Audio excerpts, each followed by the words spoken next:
Bayangin, seorang ibu tunggal dengan 3 orang anaknya, pengangguran, tanpa gelar hukum sama sekali, tapi ternyata dapat mengalahkan perusahaan listrik terbesar di Amerika melalui jalur sidang.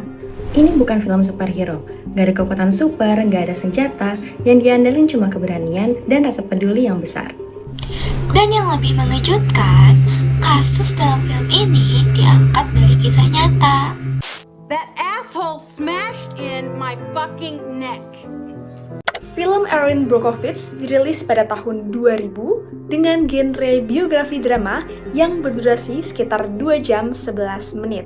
Film ini dibintangi oleh Julia Roberts sebagai Erin Brockovich dan diadaptasi oleh kisah nyata dari perjuangan hukum terbesar di Amerika pada masanya.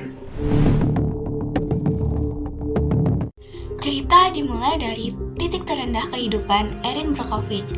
Ia adalah ibu tunggal 3 anak yang kesulitan ekonomi dan baru kalah dalam gugatan kecelakaan. Karena merasa kasihan, pengacaranya Ed Mary memberikan Erin pekerjaan kecil di firma hukumnya. Awalnya, Erin hanya ditugaskan untuk merapikan arsip serta dokumen kantor. Tapi dari tumpukan berkas itu, Erin menyadari hal yang aneh. Kenapa ya ada rekam medis warga dalam tumpukan berkas jual beli properti? Nah, rasa penasaran itu membawa Erin ke Hinckley, California.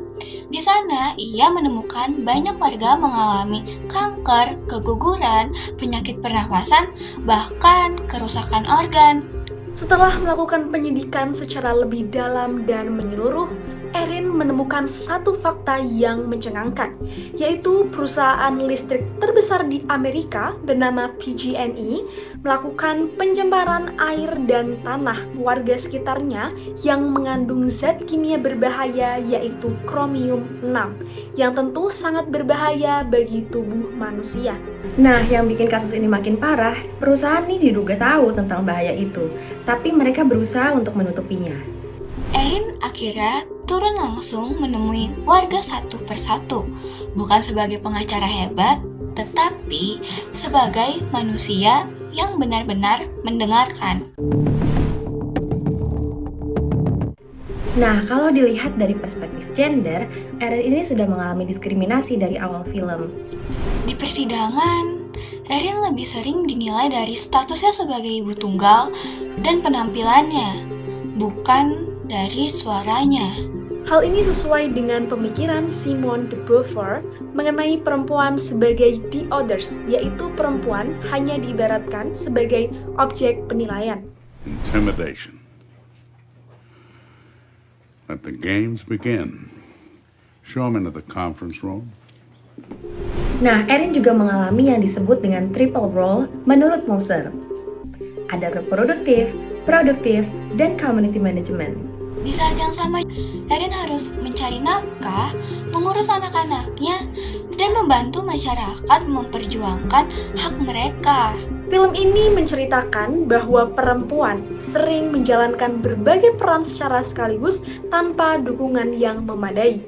Sorry about that. I don't need pity, I need a paycheck. And I've looked.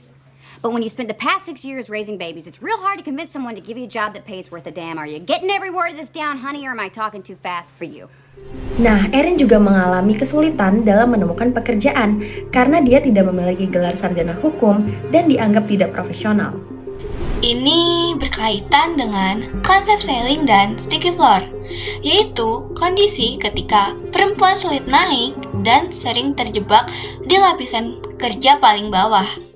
Don't talk to me like I'm an idiot, okay? I may not have a law degree, but I've spent 18 months on this case, and I know more about these plaintiffs than you ever will. Kasus pencemaran lingkungan yang terjadi di film ini bisa dikaitkan dengan ekofeminisme. Pandangan ini menjelaskan bahwa perempuan dan alam ternyata sama-sama sering menjadi korban sistem kekuasaan yang eksploitatif.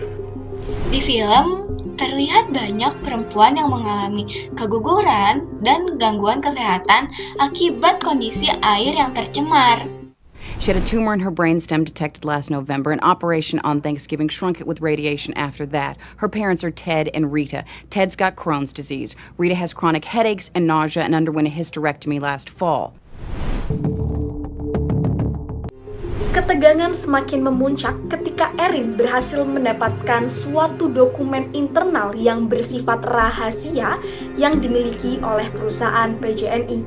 Dokumen itu menjadi bukti bahwa perusahaan sebenarnya tahu bahaya tentang Chromium 6. Tetapi tetap menutupinya demi keuntungan bisnis. Dengan angka sebesar itu, kasus tersebut menjadi penyelesaian hukum terbesar di Amerika Serikat pada saat itu. Erin Brockovich bukan hanya sekedar film hukum. Film ini menunjukkan bahwa keberanian seseorang yang dianggap biasa ternyata bisa mengguncang sistem yang sangat besar. Dan yang paling penting, keadilan sosial tidak selalu lahir dari orang yang paling berkuasa, tetapi juga dari orang-orang yang memilih untuk tidak diam melihat penderitaan orang lain. Karena perubahan besar dapat dimulai dari kepedulian dan keberanian yang dimiliki oleh tiap individu.